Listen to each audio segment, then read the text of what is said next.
আজকে হচ্ছে রবিবার, তাই জন্য আজকে ভিডিওটা দিতে একটু দেরি হবে এবং তোমরা পাবেও একটু দেরি করে। আর সবাইকে হ্যাপি সানডে। গতকাল রাতে আমি ভিডিও করে রাখি, মানে আগের দিন রাতে আমি ভিডিও করে রাখি, কিন্তু গতকাল আমার ভিডিও করে রাখা হয়নি। ভেবেছি আজকে সানডে একটু সকাল সকাল উঠে ভিডিওটা বানিয়ে দেবো। প্রথমত কথা, কিছু মানুষ আমাকে সাপোর্ট করেছো, কিছু মানুষ আমার কষ্ট কথাটা বুঝতে পেরেছো, কিছু মানুষ বুঝতে পারোনি। আমি তাদের দোষ দিচ্ছিও না, দেবও না। আমি দোষ দেওয়ার কি, আমি দোষ দেওয়ার কেউ নই। আমি ঠিক গুছিয়ে বলতে চাই তোমাদেরকে। হ্যাঁ, তোমরা সবাই আমাকে ভালো কথা বলেছো, কেউ খারাপ কথা বলোনি, এটাতেই আমার ভীষণ ভালো লেগেছে। তোমরা সবাই আমাকে নেগেটিভ কমেন্ট করলেও বেশ ভালো নেগেটিভ কমেন্ট করেছো, ভীষণ ভালো লেগেছে। তার মধ্যে আমি সবাইকে তার জন্য অনেক অনেক ধন্যবাদ জানাতে চাই। এবং কিছু মানুষকে আমি না বললেই নয়, যাই হোক, নাম ধরলাম না, কারোরই নাম ধরলাম না, যাই হোক। তো আমি বলতে চাই কি বলতো, যে আমি আমার ইমোশনসটা বলেছি, যেটা আমার ভেতরে চলে। তার মানে এটা নয় যে আমি আবার ব্যবহৃত হব, তার মানে এটা নয় যে আমি আবার তার ছত্রছায়া চলে যাব, তার মানে এটা নয় যে আমি তাকে নিয়ে কন্ট্রোভার্সি করব না, তার মানে এটা নয় তার ভুলগুলোকে দেখেও ঢেকে রাখবো, তার মানে এটা নয় যে আমি অন্যায়ের সাথ দেব। এগুলো কিছুই নয়। আমি ইমোশনসের কথাটা বলেছি, আমার ভেতরে তার যে জায়গাটা আমি সেটা বলেছি। আর এটা আমার কাজের জায়গা। ও তো যাকে ভালোবাসে তাকে নিয়ে নেগেটিভ কন্টেন্ট করে, কারণ সে যখন বোঝে, হ্যাঁ অবশ্যই যখন বোঝে যে সে কোনো অন্যায় করছে, ভুল করছে, বা নেগেটিভ দিক দেখানো যাবে এরকম কোনো কাজ করছে, সে করে। তো তারপরেও তো তার সাথে ভালো সম্পর্ক থাকে। তো কাজের জায়গায় হয়। আমি বলতে চাইনি যে আমি আবার তারপর ইয়ে হয়ে যাব, না, একদমই নয়। ভুল ভেঙে দিলাম তোমাদের, একদমই নয়। আমি আমার জায়গায় রয়েছি, আমার জায়গায় থাকবো, এবং আমার জায়গায় বসেই আমি কন্ট্রোভার্সি করবো, আমার জায়গায় বসেই আমি সমালোচনা করবো। এটাই তোমাদেরকে একটু বুঝিয়ে দিলাম, ভয় পাওয়ার কোনো কারণই নেই। যাই হোক, কিছু মানুষে, আমার পুরনো মানুষ আমাকে কমেন্ট করেছো, নাম ধরে বলছি না, কিন্তু ভীষণ তোমাদেরকে মিস করি। তাদের কমেন্ট পেলে পরে আমার ভালো লাগে, কারণ তারা আমরা পুরনো ভিউয়ার, তাদের কমেন্ট পেলে সত্যি সত্যি ভালো লাগে। যাই হোক, আমি কাউকে জোর জবরদস্তি করতে পারি না। তাদের যদি মনে হয় আমার ভিডিও ভালো লাগে আমাকে দেখবে, তাদের যদি মনে হয় ভিডিও ভালো লাগে না তাহলে দেখবে না। তবু তাদের জায়গা আমার মনে যেরকম ছিল, আমার মনে সেরকম আছে, এটা থাকবে। আমি যেরকম পরিস্থিতি, আমি যেরকম জায়গা সিলেক্ট করে রাখি আমার মনে, আমি তাদেরকে সেরকম করেই রেখে দিই, বুঝতে পেরেছো? বিশাল বড় মন আমার। যাই হোক, আর কি করলাম। তো আমি এই কথাটা বলতে চাইনি, আমি শুধুমাত্র ইমোশনসটা ব্যয় করেছি। সেটা কি কারণে, যে গতকাল ভিডিও করতে করতে সঞ্জয়ের প্রতি যে একটা ইমোশনস ওর চোখ দিয়ে ঝলকে পড়েছিল, ঠিক সেম পজিশনে আমারও কিন্তু সেই সেম পজিশনে কিন্তু আমিও কথাটা বলেছি। যাই হোক, বাদ দিলাম। এবার কন্ট্রোভার্সি শুরু করি। কন্ট্রোভার্সি করতে এসেছি, কন্ট্রোভার্সি করবো না? অবশ্যই করবো, সুখে নিয়েও করবো, প্রত্যেকটা মানুষকে নিয়ে কন্ট্রোভার্সি করবো। দেখো, প্রথমত আমরা মানুষ, আমাদের মধ্যে ইমোশনস থাকবে। রাগ, অভিমান, তারপরে হচ্ছে দুঃখ, কষ্ট, এগুলো থাকবে। চোখের জল, হাসি, এগুলো থাকবে, নর্মাল ব্যাপার। কিন্তু জায়গাটা সিলেক্ট করতে হবে, কোথায় কোন জিনিসটা আমরা কি ব্যয় করছি, তাই তো? এটা আমাকে এই ওয়াইটি শিখিয়েছে। এই বললাম না, ওয়াইটিতে এসেছি, আমি অনেক কিছু শিখেছি। আমাকে ওয়াইটি শিখিয়েছে যে সব জায়গায় সবকিছু ব্যয় করতে হয় না, সবাইকে সব জায়গায় প্রাধান্য দিতে হয় না, এটা আমাকে ওয়াইটি শিখিয়েছে। তবে আমরা প্রত্যেকটা মানুষই কিন্তু ওয়াইটিতে দোষ করেছি, প্রত্যেকটা মানুষ দোষ করেছি, বলতে পারবো না যে কেউ নির্দোষ। আমি সুতোপার হয়ে ভিডিও করেছি কিছু জায়গায়, না আমি বলবো না প্রতিটা ক্ষেত্রে আমি অন্যায় করেছি, না আমি সবসময় যেন বিচার বুদ্ধি দিয়ে কাজ করি। কিছু জায়গায় আমি বায়াসনেস দেখিয়েছি, এটা কিন্তু আমার জন্য ভুল হয়েছে। নতুন ভিডিও করা শুরু করেছিলাম। আর এরকমই প্রত্যেকটা কন্ট্রোভার্সি ক্রিয়েটার নির্দোষ নেই, এখানে প্রত্যেকটা কন্ট্রোভার্সি ক্রিয়েটারই দোষী। প্রত্যেকটা কন্ট্রোভার্সি ক্রিয়েটার কিছু না কিছু অন্যায় করেছে, কিছু না কিছু ভুল করেছে, কিছু না কিছু অপরাধ করেছে। তো আর আমরা আমরা মহিলা যেহেতু, আমরা ইমোশনসটাকে ব্যয় করতে পারি। কথা বলতে টপ করে চোখ দিয়ে জল পড়ে যায়, ইমোশনসটা ছলকে পড়ে। কিন্তু পুরুষ মানুষের কিন্তু ইমোশনসটা ছলকে পড়ে না। আমরা যেরকম মানুষ, সেরকম কিন্তু সঞ্জয়ও মানুষ। হ্যাঁ, সঞ্জয় তেরেপুরে ভিডিও করে। হ্যাঁ, সঞ্জয়ের অনেক ভুল আছে, অনেক ত্রুটি আছে। সঞ্জয়কে অনেক শেখার রয়েছে, কন্ট্রোভার্সি শেখার রয়েছে, সঞ্জয়কে অনেক কিছু বোঝার রয়েছে। তার মানে এটা নয় যে সঞ্জয় মানুষ না, সঞ্জয়ও কিন্তু একটা মানুষ। তাহলে সেই ক্ষেত্রে যখন আমাদের এত কষ্ট হয়, সম্পর্কগুলো ভাঙলে পড়ে, দুঃখ হয়, চোখের থেকে আমরা জল ফেলতে পারি, কিন্তু সঞ্জয় সেই কাজটা করতে পারে না। ওর ভিডিও গতকাল ওর লাইভ দেখতে যখন সবার কাছে ক্ষমা চাইছিল, ওর ওই এক্সপ্রেশন, ওর ওই কষ্ট আমি ওর মুখ থেকে দেখতে পাচ্ছিলাম। ওর মুখ দেখে আমি বুঝতে পারছিলাম কতটা এক্সপ্রেশন, কতটা কষ্ট। তারপরে একটা শর্টস দিয়েছে সঞ্জয়, সেটা দেখে আরো ব্যক্ত হচ্ছিল যে ওর ভেতরেও অনেক কিছু চলছে, ওর ভেতরে অনেক কষ্ট, অনেক যন্ত্রণা চলছে, কিন্তু ছেলে বলে কষ্টটা ব্যক্ত করতে পারেনি, চোখে জল জল ফেলতে পারিনি। আচ্ছা, এই যে সঞ্জয় সম্বন্ধে এতটুকু আমি বললাম, কেন বললাম? আমি মনুষ্যত্ব খাতিরে বললাম। এটার মানে এটা না, তোমরা ভেবো না যেরকম আমি সুয়ের পা চাটতে যাবো না, আর আমি সঞ্জয়ের পা চাটতে যাবো না। আমি যদি নিরপেক্ষ বিচার করি, যে সুয়ের চোখের জলটা নিয়ে যদি আমি কথা বলতে পারি, আমারও উচিত সঞ্জয়েরও চোখের জলটা নিয়ে কথা বলা। কারণ সঞ্জয় যে চোখের জলটা ফেলেনি এবং আমি উপলব্ধি করতে পেরেছি, ওরও কষ্ট হচ্ছে। কোন হিসাবে? ওর যেরকম সুতপার সাথে যে সম্পর্কটা, জানি না কতটা কষ্ট হয়েছে, কিন্তু এই বিশাখার ব্যাপারটা নিয়ে ওর ভীষণ পরিমাণে ও হার্ট হয়েছে, ভীষণ পরিমাণে হার্ট হয়েছে। খুব কষ্ট হয়েছে এই জায়গাগুলোতে, বুঝতে পেরেছো? খুব কষ্ট হয়েছে এই জায়গাগুলোতে ওর। তো এই কথাগুলো বলতে বলতে বলতে অনেক জায়গায় ওর খুব কষ্ট হয়েছে। ওকে কেন মানুষের ধনঞ্জয় বলে, ওকে কেন মানুষের রেপিস্ট বলে, ওকে মানুষের কেন এত নোংরা কথা বলে। কিছু কিছু ভুল জায়গা ও সিলেক্ট করেছিল, কিছু কিছু ভুল জায়গায় ওর ইমোশনস ব্যয় করেছিল, কিছু কিছু ভুল পদক্ষেপ ও তুলেছিল বলেই কিন্তু আজকে ওকে এই ধরনের এই কথাগুলো শুনতে হচ্ছে। শুধু ওকেই শুনতে হচ্ছে তাই নয়, সঙ্গে শুধু তোমাকেই শুনতে হচ্ছে তাই নয়, সুকেও শুনতে হয়েছে, কিমাকেও শুনতে হয়েছে, আমাদের রিম্পাকেও শুনতে হয়েছে, দীপ্তিদিকেও শুনতে হয়েছে, সবাইকেই শুনতে হয়েছে, এমনকি তনুশ্রীদিকে, রুনাদিকেও শুনতে হয়েছে, আমাকেও শুনতে হয়েছে। তাহলে এখানে সবাই সবাইকে বলেছে, এবং সবাই যদি সবাইকে বলে থাকে, তাতে যদি কোনো অন্যায় না হয়ে থাকে, আমি বলছি না যে তুমি কোনো অন্যায় করোনি, তোমার অনেক ভুল ত্রুটি রয়েছে, তুমি শিখছো, আস্তে আস্তে শেখো, অনেক পরিবর্তন করেছো, আরো পরিবর্তন করার প্রয়োজন রয়েছে, মুখের ভাষা কথা পরিবর্তন করার প্রয়োজন রয়েছে, যেটা তুমি করবে আশা করি। যাই হোক, এতটুকু তোমাকে নিয়ে বলার, যে তোমারও কষ্ট হয়, তোমারও চোখের জল পড়ে, এবং সেটা ভেতরে পড়ে, বাইরে বেরিয়ে আসে না, কষ্টটা তোমারও হচ্ছে, এটা আমি উপলব্ধি করতে পারছি। সামহাও কোথাও গিয়ে আমার মনে হয়েছে যে তুমিও একটা মানুষ, এবং তোমার একটা পরিবার যেহেতু রয়েছে, তাদের প্রতি ফিলিংস যেহেতু রয়েছে, এবং যখন তোমাদের ওয়াইটিতেই এসে বোন পাতিয়েছো, মা পাতিয়েছো, তাদের সাথে এত ভালো বন্ডিং হয়েছে, তখন তাদেরকে নিয়ে কথা বলতে তোমার একটু সময় লেগেছে। তার কারণ তুমি তাদেরকে ভালোবেসেছিলে, এটাও তোমাকে মানতে হবে। তুমি স্বীকার করো না করো সেটা পরের ব্যাপার, তুমি যতই রেগে পুড়ে ভিডিও করো না কেন, তোমার মনের মধ্যে এটা কষ্টটা চলছে, এটা আমি বুঝতে পেরেছি। যাই হোক, এতটুকু সঞ্জয়কে নিয়ে কথা বলার। তবে গতকাল বিশাখা একটা ভিডিও করেছে, যে এই সংক্রান্ত আমার কিছু কথা বলার রয়েছে। সেটা হচ্ছে, বিশাখা বলছে, আমি আমার মার জন্য টাকা চেয়েছি, আমি মার জন্য যা ইচ্ছে তাই করতে পারি, আমি মার জন্য যেখানে ইচ্ছে সেখানে যেতে পারি, আমার টাকা চাইতে হলে টাকা চাইতে পারি, রাস্তায় বসতে হলে রাস্তায় বসতে পারি, আমি আমার মার জন্য সবকিছু করতে পারি। সেটা আমার মনে হয় না আমি অন্যায় করেছি। এখানেই সমস্যাটা বিশাখা, এখানেই সমস্যাটা। তুমি বললে তুমি কোনোদিনও কোনো হসপিটালে যাওনি, তুমি কোনোদিনও অসুস্থ হওনি, তোমাদের বাড়ির লোক কোনোদিনও অসুস্থ হয়নি, তোমার মা হোমিওপ্যাথি করতো, এরকম হসপিটালাইজড হয়নি কোনোদিন। দেখো, প্রথমত কথা, আমরা যা করি প্রথম করি, আমরা জীবনে যা করি প্রথম করি। আমাদের বাড়িতেও যখন কেউ অসুস্থ হয়েছে, ফার্স্ট টাইম যখন কেউ অসুস্থ হয়েছে, তখন আমরাও বুঝতে পারিনি যে ব্যাপারটা কি, এত সিরিয়াস ম্যাটার কেন হলো, কি জন্য হলো। তাহলে আমি কিন্তু সর্বপ্রথম বেসরকারি হাসপাতালে যাইনি, বেসরকারি হসপিটালে আমি যাইনি। তার কারণ কি, আমাকে দেখতে হবে কোথার থেকে শুরুয়াত এবং কোথায় গিয়ে শেষ করতে হবে। আমাকে একটু চিন্তা করতে হবে, আমাকে একটু ভাবনা করতে হবে। প্রথম পদক্ষেপই হচ্ছে আমাকে বিচার করতে হবে আমার ব্যাংক ব্যালেন্স, আমাকে বিচার করতে হবে আমার আর্থিক অবস্থা, আমাকে বিচার করতে হবে আমি মাকে নিয়ে গেলে কোথায় নিয়ে গেলে, কতটুকু নিয়ে গেলে ভালো হব। এটা তো অবশ্যই আমার কাছে প্রথম প্রায়োরিটি। কিন্তু আমাকে এটাও চিন্তা করতে হবে, যদি আমি যাই মাকে নিয়ে বেসরকারি হাসপাতালে, আমার অ্যাকাউন্টে যদি টাকা না থাকে, তাহলে কিন্তু আমার মাকে ডিসচার্জ করবে না, আমার মার কিন্তু চিকিৎসা হবে না, বা কোনো ওটিতে যদি আমার মা যদি কোনো অপারেশন করতে হয়, বা কোনো এরকম সিরিয়াস কন্ডিশন হয়ে যায়, প্রথমে একগুচ্ছ টাকা আমাকে ওখানে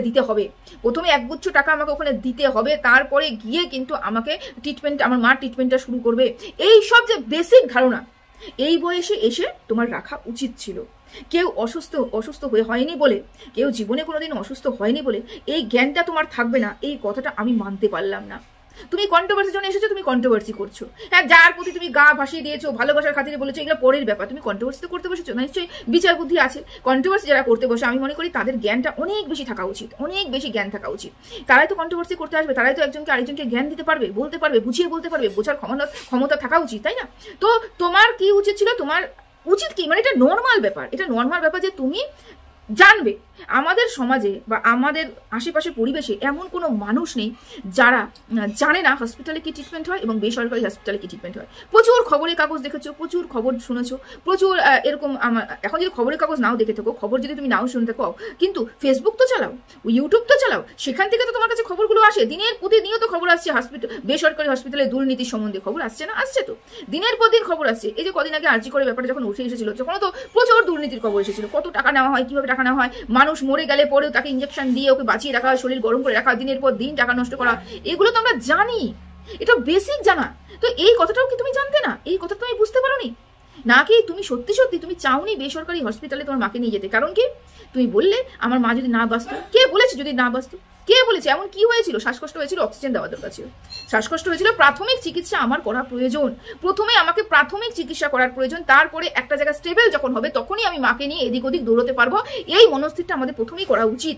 আমরা হঠকারিতা সিদ্ধান্ত নিয়ে আমি হসপিটালাইজড করলাম, মানে বেসরকারিতে গিয়ে ঢুকিয়ে দিলাম, তারপরে দেখলাম না আমার টাকা আছে কি টাকা নেই, আমাকে বাড়ি বিক্রি করতে হবে না জমি বিক্রি করতে হবে, দেখলাম না, আমি ইমোশনাল হয়ে আমি আমার মায়ের ভালো চাই, আমি মাকে বাঁচাতে চাই বলে আমি যা ইচ্ছে তাই করবো। সত্যি সত্যি কি তোমার ভিডিওটা আমি আনতে পারলাম না? পারিনি তো। তার কারণ একটাই, যে তোমার ওখানটায় প্রথমে তোমার মার শ্বাসকষ্ট যখন 10টার থেকে শুরু হয়েছিল, তোমাকে সর্বপ্রথম হসপিটাল মানে সরকারি হসপিটালে যাওয়া উচিত ছিল। বেসিক প্রথমে প্রাথমিক চিকিৎসাটা শুরু করা উচিত ছিল।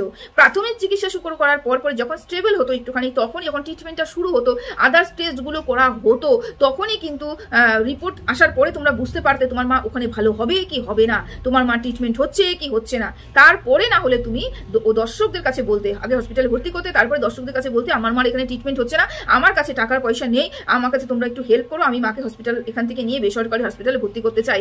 তারপরে তুমি বেসরকারি হাসপাতালে নিয়ে যেতে পারতে, কিন্তু প্রথমে সুযোগটা দেওয়ার কথা ছিল সরকারি হাসপাতালকে। এমন আমাদের সমাজে প্রচুর প্রচুর প্রচুর সংখ্যক মানুষ রয়েছে যারা সরকারি হাসপাতাল ছাড়া গতি নেই। তারা চাইলে পরেও, তাদের বাড়ির লোক যদি মৃত্যু শয্যায় থাকে, তারা চাইলেও বেসরকারি হাসপাতালে ভর্তি করতে পারে না, তাদের আর্থিক ক্ষমতা নেই। তারা অনেক মানুষ এখনো নির্ভরশীল সরকারি হাসপাতালের উপরে। তাহলে সেই মানুষের জীবনও তো ঝুঁকি সম্পন্ন। তাহলে তারা যদি ভাবে যে আমি তো যদি না বাঁচাতে পারি আমার মাকে, যদি না বাঁচাতে পারি আমার বাবাকে, তাহলে বেসরকারি হাসপাতালে ভর্তি করি, তারপরে কি হবে? তারপরে জমি বিক্রি করতে হবে, বাড়ি বিক্রি করতে হবে। এটা কতদিন চলবে? এটা কিভাবে চলবে? কারণ মানুষের শরীর থাকলে মানুষের শরীর অসুস্থ হবে। আজকে তোমার মা অসুস্থ হয়েছে, কালকে তোমার বাবা অসুস্থ হবে, কালকে তুমি অসুস্থ হবে, পরশুদিন তোমার দাদা অসুস্থ হবে। এরকম আমাদের পরিবারে আজকে আমার শাশুড়ি অসুস্থ হবে, পরশুদিন আমার হাজবেন্ড অসুস্থ হবে, তারপরে আমি অসুস্থ হবে, হতেই পারে। তাহলে প্রতিটা ক্ষেত্রে কি আমি জমি বাড়ি বিক্রি করতে পারবো না তো? আমাকে যে কোনো একবারই বিক্রি করতে হবে। তার জন্য আমি কি করতে হবে? আমাকে প্রথম পদক্ষেপ নিতে হবে, আমি যেন বেসরকারি হাসপাতালে যাওয়ার আগে সরকারি হাসপাতালে গিয়ে আমি আমার মাকে প্রাথমিক চিকিৎসাটা দিই, তারপরে জানি, তারপরে বুঝি, তারপরে আমি আমার নলেজ গ্যাদার করি, তারপরে আমি গিয়ে বেসরকারি হাসপাতালে ভর্তি করি। ততক্ষণ আমি ইউটিউবে জানাই যে আমার কাছে টাকা নেই, তোমরা বলো তোমরা কি আমাকে টাকা দেবে। তারপরে না, তুমি তা করোনি। তুমি করেছো ডাইরেক্ট তোমার মাকে বেসরকারি হাসপাতালে ভর্তি করে দিয়েছো এবং তোমার হাতে একটা টাকাও নেই, তুমি বলেছো এই কথাটা। তাহলে কেন দর্শকরা এটা মানবে বলো তো? দর্শকরা কেন মানবে? প্রথমত কথা, দর্শকরা কেন তোমাকে টাকা দিবে?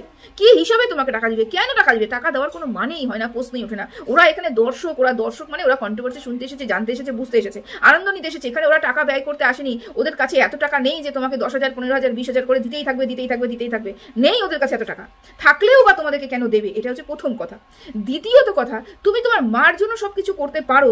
যদি এটাই তোমার চিন্তা ছিল যে আমি আমার মার জন্য সবকিছু করতে রাজি হয়েছি, তাহলে সর্বপ্রথম তুমি তোমার মার বয়সের কথাটা চিন্তা করে আগে একটা নিজের কাজ খোঁজ করতে। আমরা সাধারণত মহিলারা, মেয়েরা যারা, আমি তো সাধারণত বাইরে কাজ করি, আমার একটা জগৎ রয়েছে, কর্মজগৎ রয়েছে, তার বাইরেও কিন্তু আমি অন্য কাজ করার আপ্রাণ চেষ্টা করি। আমার ছোটখাটো বিজনেস করার চেষ্টা করি, আমি ভীষণ পরিমাণে এগুলো করার চেষ্টা করি, কারণ আমি জানি টাকা পয়সার কোনোদিনও কারোর বেশি হয় না, কমই হয়। এবং আমার যদি কোনোদিন বিপদ পড়ে, আমার মার পাশে আমাকে দাঁড়াতে হবে, এই দূরদর্শিতা আমাকে রাখতে হবে, এই চিন্তাধারা আমাকে রাখতে হবে যে আমার মা অসুস্থ হবে, আমার বাবা অসুস্থ হবে, আমার শাশুড়ি অসুস্থ হবে, কারুর না কারুর অসুস্থ হলে পরে যাতে আমি প্রাথমিকভাবে তাদেরকে একটা চিকিৎসা করাতে পারি, সেটা সম্বল যেন আমার কাছে থাকে। তারপরে তো আমার ভাই আছে, দাদা আছে, কাকা আছে, জ্যাঠা আছে, সবাই তো রয়েছে, সেটা ব্যাপারটা প্রথমে যাতে আমি আমার তরফ থেকে আমার মার জন্য কিছু করতে পারি, তাদের জন্য কি করতে হবে? আমাকে কর্ম করতে হবে। কর্ম করে আমাকে আমার জায়গাটা স্টেবল করতে হবে। তখনই তো আমি বলতে পারবো যে আমার মার জন্য আমি যা ইচ্ছা তাই করতে পারি। আমি কাজ করলাম না, আমি কিছু করলাম না, মার কথা চিন্তা করলাম না, বাড়িতে কাজের লোক রাখলাম, সেখানেও মাসে মাসে টাকা খরচ করলাম, সবকিছু করলাম, এমনকি হেলথ ইন্স্যুরেন্স পর্যন্ত করলাম না, মেডিক্লেম করলাম না, এমনকি তুমি বললে যে স্বাস্থ্যসাথী কার্ড আধারের লিঙ্ক নেই, সেটা পর্যন্ত তুমি জানলে না, কিছুই করলে না। তারপরে তুমি চিৎকার করে এসে বললে আমি যা করেছি বেশ করেছি, মার জন্য করেছি। না, এটা বড্ড হাস্যকর। এটা মানা যায় না।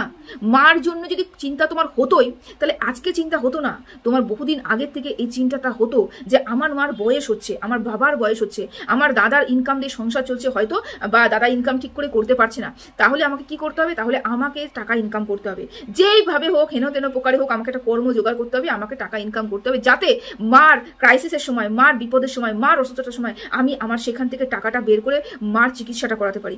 আমাদের দুটো জিনিস সব সবসময় যেন হাতে রাখতে হয় সেটা হচ্ছে প্রথম হচ্ছে পেটের খাবার, আর এখনকার দিনে রাখতে হয় আমাদের হাসপাতালের খরচ। মানুষ মানেই এখন অসুস্থ, অসুস্থ মানেই হাসপাতাল। এবং যদি হসপিটালে তুমি সরকারি হসপিটালে গেলে তাহলে চিকিৎসা হলো, এবং যদি সেখানে কোনো কিছু না হয় তোমাকে বেসরকারি হসপিটালে যেতে হবে, এবং সেখানে গেলে পরে তোমার প্রচুর টাকার দরকার। সেই টাকাটার জন্য আমরা কি করি, মেডিক্লেম করি, আর কেউ কেউ করি কি স্বাস্থ্যসাথী কার্ড করি। স্বাস্থ্যসাথী কার্ডটা রিনিউয়াল করতে হয়, সেখানে আধার কার্ডের লিঙ্ক করতে হয়, এগুলো কাজকর্ম আমাদের জোগাড় করে রাখতে হয়, এবং তারপরে আমাদের টাকা কিছু গচ্ছিত রাখতে হয়, তাই না? তো এগুলো তো তোমাকে করতে হবে একটা মেয়ে হিসাবে। তুমি শুধু বললে আমি মার জন্য যা ইচ্ছা তাই করতে পারি না, মার জন্য যা ইচ্ছা তাই করলে তুমি এগুলো করতে পারতে না। তোমার এগুলো আগেই চিন্তা করা উচিত ছিল যে আমার মা অসুস্থ হতে পারে, আমি মার জন্য আমি তাহলে কি করতে পারি, আমার মা, এগুলো চিন্তা করা উচিত ছিল। তো তোমার মা অসুস্থ হলো, তারপরে তুমি টাকা চাইলে, তারপরে তুমি বড় গলায় এসে বললে আমি টাকা চেয়েছি, বেশ করেছি না? তুমি বেশ করুনি, এটা তোমার মা ছিল, ওটা তোমার মা ছিল। যদি তোমার মার কাছে তুমি প্রথমেই কারোর কাছে টাকা না চাইতে, তোমার মার প্রচুর চিকিৎসার টাকা চলে যেত, প্রচুর প্রচুর প্রচুর ট্রিটমেন্টের টাকা চলে যেত, তারপরে মনে তুমি নিঃস্ব হয়ে যেতে, তারপরে দর্শকদের কাছে হাত পাতে, তবুও আমি একসময় মারান যায়, কিন্তু তাও আমি মানতে পারি না। কিন্তু তুমি তা করোনি, তুমি হসপিটালাইজড করতেই তুমি টাকা চেতে শুরু করে দিলে।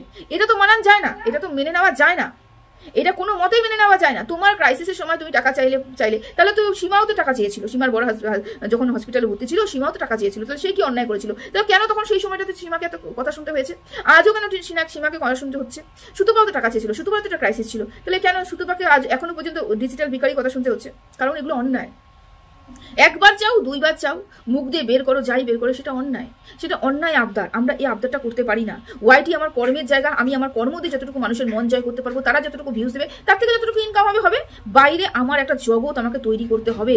যদি সেই জগৎটা আমি তৈরি করতে পারি, তাহলে আমার কমপক্ষে নিজের মান সম্মান, নিজের অস্তিত্বটাকে আমি বজায় রাখতে পারবো, কারোর কাছে আমার হাত পাততে হবে না। এতটুকু আত্মসম্মান বোধ প্রত্যেকটা মানুষের থাকা উচিত, তোমারও এটা থাকা উচিত। বুঝতে পেরেছো? তাহলে এই যে মার জন্য যা করেছি না, তুমি মার জন্য কিছুই করোনি, তুমি মাকে রীতিমতন বিক্রি করেছো। আজকে বড় গলায় বললে চলবে না আমি মার জন্য করেছি না, মার জন্য করলে তুমি নিজের চিন্তাটা আগে করতে, মার চিন্তাটা অনেকদিন আগে করতে। এটা নর্মাল। স্বাস্থ্যসাথী কার্ডটার মধ্যে আমার আধার লিঙ্ক রয়েছে কিনা, স্বাস্থ্যসাথী কার্ডের রিনিউয়াল করতে হয়, সে রিনিউয়াল তুমি করেছো কিনা, সেটা আমার কোথায় কোথায় অ্যাপ্লাই হবে, কোন কোন হসপিটালে সেটা গ্রহণযোগ্য হবে, কতটুকু টাকা আমি সেখান থেকে পাবো, আমার কতটুকু টাকা জমা দিতে হবে, এগুলো নর্মাল ব্যাপার। এগুলো আমাদের সবাইকে করে রাখতে হয়। বিপদ জেনে শুনে আসে না, বিপদ না জানিয়েই আসে, জানিয়ে আসে না। বুঝতে পেরেছো? এই কথাগুলোকে আমি কোথাও গিয়ে যেন মানতে পারিনি। এবং চড়াও হলে কারোর উপরে, সঞ্জয়ের উপরে না, আমি সঞ্জয় তরফদারি এখানে করছি না, চড়াও কারোর উপরে, সঞ্জয়ের উপরে। কেন? সঞ্জয় তোমাকে সাপোর্ট করেনি, কেন করবে? সঞ্জয় যদি সুতপাকে এই বিষয়ে সাপোর্ট না করে থাকে, সঞ্জয় যদি কিমাকে এই বিষয়ে সাপোর্ট না করে থাকে, তাহলে তোমাকে কেন সাপোর্ট করবে? তুমি ভাই পাঠিয়েছো বলে, দিদি বা তোমার ভাই বলে, তাই বলে তোমাকে সাপোর্ট করবে না? করবে না। আর একটা কথা বলি, এই যে সম্পর্ক আজকে তুমি সঞ্জয় সম্বন্ধে বলছো, সঞ্জয় অমুকে ক্লিভেজ দেখিয়েছে, সঞ্জয় অমুককে নিয়ে এত কথা বলেছে, সঞ্জয় অমুককে নিয়ে অমুক কথা বলেছে, সঞ্জয় এই কথা বলেছে, তার মানে তুমি সঞ্জয়কে নিয়ে এই মনের মধ্যে এই কথাগুলো পোষণ করছিলে, এবং সঞ্জয় তোমাকে নিয়ে মনের মধ্যে এই কথাগুলো পোষণ করছিল, যে সঞ্জয় তার লাইভের মধ্যে দেখা দিচ্ছিল। তার মানে কি আমাদের ওয়াইটিতে কোনো সম্পর্ক হয় না, আমাদের ওয়াইটিতে কোনো সম্পর্কর দাম হয় না। সবার জন্য সবার মনের মধ্যে ক্ষোভ, রাগ এগুলো থাকে, এবং যখন এটা অতিরিক্ত হয়ে যায় বা কোনো কারণবশত মতের মিল না হয়, মতের অমিল হয়ে যায়, তখনই ব্লাস্ট হয়, যেটা হচ্ছে তোমার ভিতর থেকে, যেটা হচ্ছে সঞ্জয়ের ভিতর থেকে। বুঝতে পেরেছো? এতটুকুই বলার ছিল। চলো সবাই ভালো থেকো, সুস্থ থেকো, টাটা।